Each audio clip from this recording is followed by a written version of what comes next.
बुद्ध अपने शिष्य आनंद और स्वास्थ्य के साथ एक गांव से गुजर रहे थे।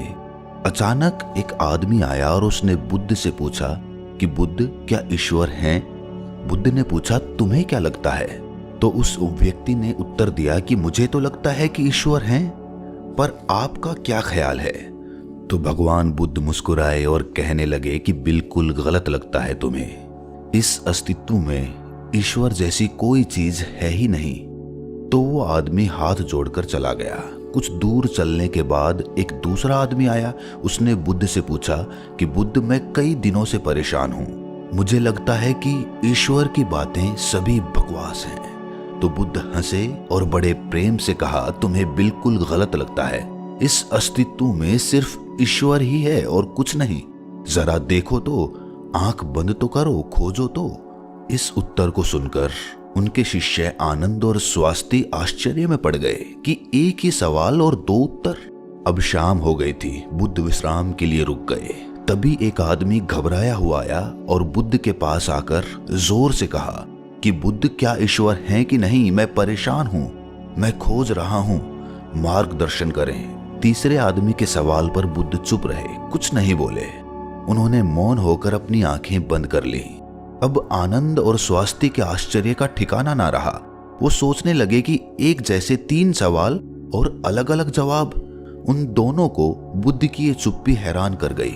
आदमी के जाते ही आनंद ने उनसे पूछा कि सुबह जब उस पहले व्यक्ति ने पूछा था तो आपने कहा कि हाँ, दोपहर में जब दूसरे आदमी ने कहा तो आपने कहा कि नहीं, और शाम को आप मौन रहे। भगवान, तीन आदमी एक ही तरह के सवाल लेकर आए, लेकिन मैं हैरान हूं कि आपने तीनों को अलग अलग जवाब दिए। मुझे कुछ समझ में नहीं आ रहा है। तो भगवान बुद्ध मुस्कुराए और कहने लगे कि आनंद, जो पहला व्यक्ति आया था उसने मान लिया था कि ईश्वर हैं, तो मैं उसकी मान्यता को मिटा देना चाहता था कि वो खोजना शुरू करे। ईश्वर हैं ये मानकर बैठ ना जाए, वो सत्य तक पहुंचे और उसका अनुभव करे। और दूसरे व्यक्ति ने भी मान लिया था कि ईश्वर की बातें कोरी बकवास है। मैंने उसकी धारणा को भी मिटा दिया ताकि वो भी खोजे कि ईश्वर है कि नहीं। और तीसरा आदमी अभी संशय में था, वो खोज रहा था, इसीलिए मैं मौन रह गया। यहाँ पर मौन रह जाना ही उचित था। दोस्तों, भगवान बुद्ध के बारे में ये प्रचलित था कि वो किसी भी प्रश्न का जवाब सीधे सीधे नहीं देते थे। उनके जवाब रहस्य से भरे होते थे। तो थोड़ी देर सुनने के बाद उनके शिष्य स्वास्थ्य ने कहा कि मुझे ईश्वर के बारे में आपसे सुनना है। कृपया कर आप मुझे बताएं कि ईश्वर है कि नहीं। आप ईश्वर को मानते हैं कि नहीं? और इसके साथ ही मैं आपसे अनुरोध करता हूं कि आप मेरे इस प्रश्न का सीधा सीधा उत्तर दें। तो भगवान बुद्ध मुस्कुराए और कहा कि ठीक है, मैं उत्तर देता हूं, पर उससे पहले मैं तुमसे कुछ पूछना चाहता हूं। पहले इन प्रश्नों का जवाब तुम मुझे दो। स्वास्थ्य ने कहा कि बिल्कुल बुद्ध, आप पूछिए। तब बुद्ध ने पूछा कि तुम सूर्य को मानते हो? तब स्वास्थ्य ने बुद्ध की तरफ आश्चर्य से देखा और कहा कि बुद्ध, ये किस प्रकार का प्रश्न है? ये तो कोई बालक भी बता देगा। सूर्य तो साक्षात प्रकट होता है, सबको प्रकाश और ऊर्जा देता है। हम सभी का जीवन उसी पर आधारित होता है, वो तो साक्षात है। तो भगवान बुद्ध ने कहा, जिस प्रकार सूर्य साक्षात है तो उसे मानने का कोई प्रश्न ही नहीं उठता। फिर ईश्वर है कि नहीं, ये प्रश्न क्यों उठा?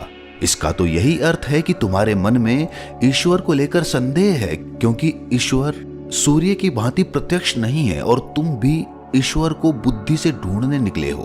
बुद्धि केवल उन्हीं बातों को मान पाती है जो उसे प्रत्यक्ष रूप से दिखाई पड़ता है, और ईश्वर कभी भी प्रत्यक्ष रूप से तुमको दिखाई नहीं पड़ेगा। और अगर दिख भी गया तो वो ईश्वर नहीं होगा। ईश्वर को मानते हैं कि नहीं मानते, असल में ये प्रश्न ही गलत है, और गलत प्रश्न का सही उत्तर भला कैसे दिया जा सकता है? और यदि किसी प्रकार दिया भी जा सकता है तो वो उत्तर भी इस प्रश्न की भांति गलत ही होगा।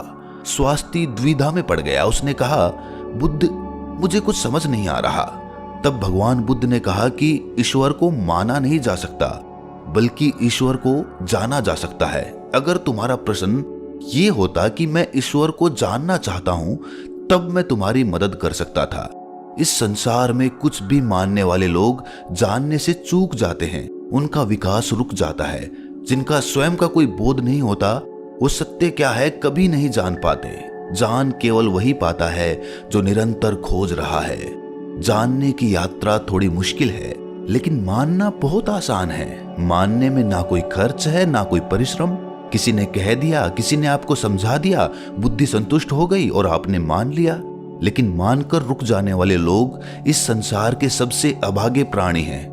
बोध के बिना ज्ञान व्यर्थ होता है। तो अगले दिन सुबह वही जिज्ञासु जिसके प्रश्न पर बुद्ध शांत मौन हो गए थे, फिर से आए और उसने बुद्ध से प्रश्न किया कि हे बुद्ध, आप शाम को मौन हो गए थे। मेरे जीवन का एक ही लक्ष्य रहा है कि ईश्वर को खोज लूं, वो कहाँ है, कैसा है, उनसे ब्रह्म ज्ञान की प्राप्ति कर लूं। और मैंने सुना है कि आपको ब्रह्म ज्ञान उपलब्ध हुआ है, तो आप अवश्य ही ईश्वर से मिले होंगे। तो क्या आप ईश्वर की खोज में मेरी सहायता नहीं करेंगे? तो बुद्ध ने कहा, जिसे तुम खोज रहे हो उसे तुमने कहां कहां खोजा? तो वो जिज्ञासु बोला, बुद्ध, मैंने सभी तीर्थ, सभी मंदिर और पूरी दुनिया का भ्रमण किया। यज्ञ, हवन, बड़े बड़े अनुष्ठान सब पूरे किए। मैंने वो सभी कार्य किए जो मुझे ईश्वर प्राप्ति के लिए कहे गए थे, लेकिन फिर भी मुझे आज तक ईश्वर नहीं मिले। तब मुझे किसी ने बताया कि आपको परम ज्ञान उपलब्ध हुआ है, इसका मतलब आपने ईश्वर को जरूर देखा होगा। तो क्या आप मेरी सहायता करेंगे? बुद्ध ने कहा, मेरा एक सफेद मोती खो गया है, मैं उसी को खोज रहा हूं। क्या तुम मेरी सहायता कर सकते हो? वो जिज्ञासु बोला, हाँ, मैं बिल्कुल कर सकता हूं। मैं अभी आपका मोती खोज कर दे देता हूं।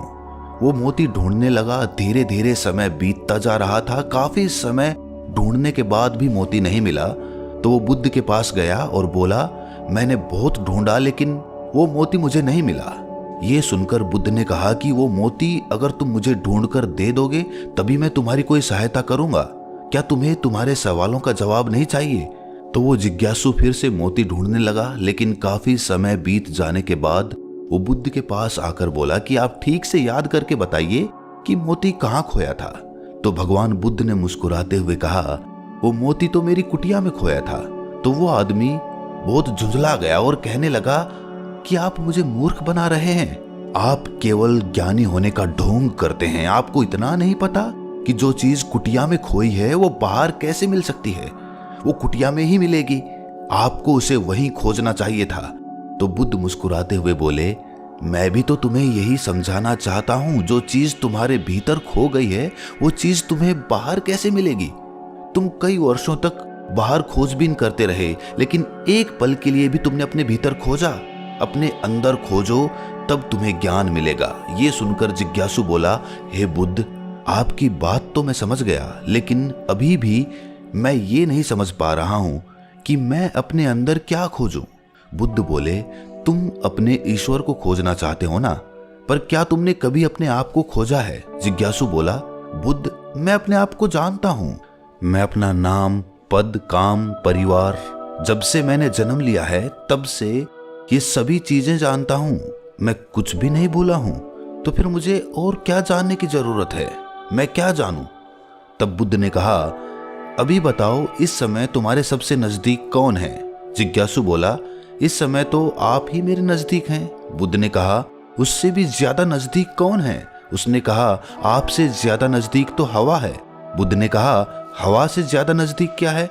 जिज्ञासु सोचकर बोला, हवा से ज्यादा नजदीक तो मेरे वस्त्र हैं। तब बुद्ध ने कहा, और इन वस्त्रों से ज्यादा नजदीक क्या है? तब जिज्ञासु बोला, इससे ज्यादा नजदीक तो कुछ भी नहीं है। तब बुद्ध ने कहा, अपनी आंखें बंद करो, बिल्कुल शांत होकर अपने भीतर खोजो, तुम्हारे भीतर क्या है। विचारों को हटा दो और ध्यान दो, तुम्हारे नजदीक क्या है। थोड़े समय बाद बुद्ध उससे पूछते हैं, तुम्हारे सबसे नजदीक क्या है? जिज्ञासु बोला, पहले ऐसे लगा मेरी सांसें मेरे सबसे ज्यादा नजदीक हैं, लेकिन धीरे धीरे मेरी सांसें मुझसे दूर होती चली गईं। फिर मुझे लगा कि मेरी दिल की धड़कन मेरे सबसे ज्यादा नजदीक हैं, और वो भी धीरे धीरे मुझसे दूर हो गई। मैं खुद से ही दूर हो गया। मुझे अलग अनुभव हुआ, मैं कहीं नहीं हूं फिर भी हूं। बुद्ध, मैं इस चीज को अभी भी नहीं समझ पा रहा हूं, ये क्या है? बुद्ध मुस्कुराए और कहने लगे कि अब तुम सही खोज कर रहे हो। शीघ्र ही तुम्हें तुम्हारा मोती मिल जाएगा। वो जो तुम्हें समझ नहीं आ रही थी वो समझ आ जाएगी।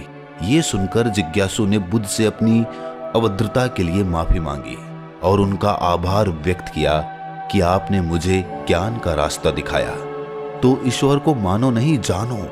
जब तुम ईश्वर को जान जाओगे, उसका स्वाद चख लोगे, तब तुम भी उस बात को किसी को बता नहीं पाओगे, उस ईश्वर की सीधी व्याख्या नहीं कर पाओगे, लेकिन दूसरों को ईश्वर का स्वाद चखाने में मदद कर सकोगे।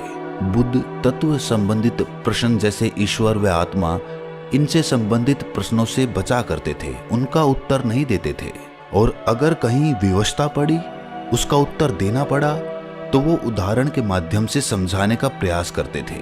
जिन्होंने भी ईश्वर का वर्णन किया, उनके अनुयायियों ने अलग अलग समुदाय बना लिए और अपने ईश्वर को सही और दूसरे के ईश्वर को गलत मानने लगे। बुद्ध इस बात को जानते थे, इसीलिए कई बार उन्होंने ईश्वर को नकारा था। उन्होंने ईश्वर को इनकार इसीलिए किया ताकि आपकी प्यास और गहरी हो सके और आप स्वयं उसे जाने। उन्होंने सदैव कहा है कि मेरे या किसी के कहने को मानो नहीं, स्वयं अनुभव करो। दूसरों के कहने या सुनने से धारणा उत्पन्न होती है और धारणा खोज में सबसे बड़ी बाधा होती है।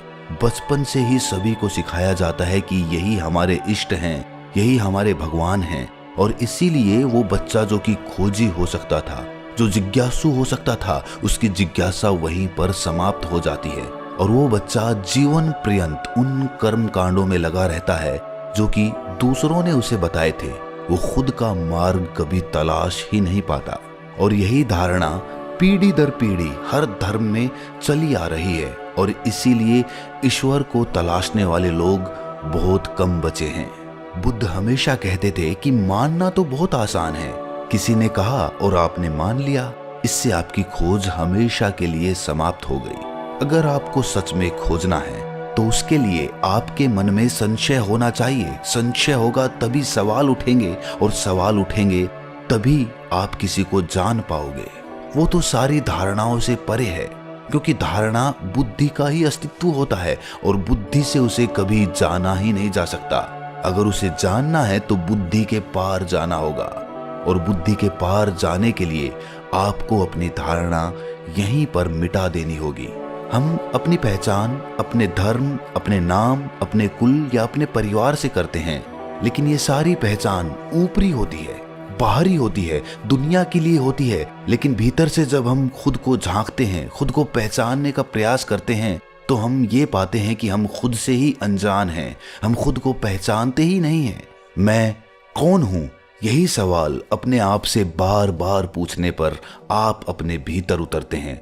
रमण महर्षि, जो कि एक बहुत बड़े दार्शनिक हुए हैं, बहुत बड़े संत हुए हैं, वो यही ध्यान अपने शिष्यों से करवाते थे।